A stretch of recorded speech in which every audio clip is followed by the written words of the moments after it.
My name is Jesse Manton. I'm a dentist, recent graduate, University of Pacific Dental School in San Francisco, California. And I'm currently in our GPR hospital residency in California as well, Palo Alto, VA Palo Alto and Stanford Medical Center. And we're here, a couple residents and us have come out here for this particular AAID conference. Every year they send a few, and I thought it would be a good idea to take a beginning suturing skills course. Even though I feel like I've had a lot of surgery experience, I actually went and asked Stu in the beginning. I was like, hey, this is where I'm at. I've done externships in oral surgery. I do about 30% of all my time at the VA's surgery. And he gave me some information that made me feel like, yeah, I should be in this course. And sure enough, I'm really happy that I took the course. I only knew standard hold for needle driver.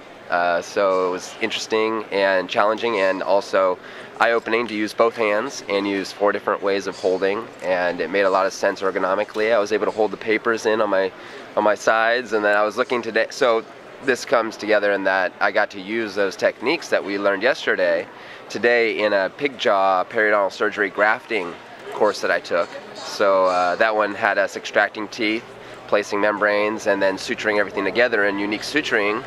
But it was nice for me to, not just the needle driver, but also the way I was holding my periosteal elevator, my instruments. I was just being much more conscious of my ergonomics and not bringing my elbows up, and using the reverse grip and tying, being able to hold the needle while I'm tying.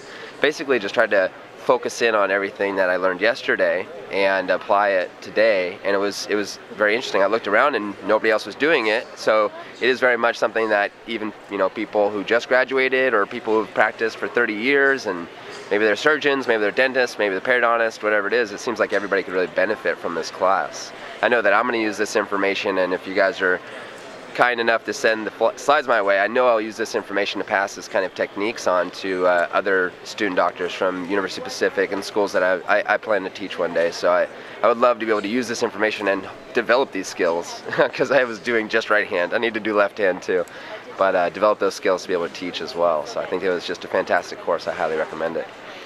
Yeah.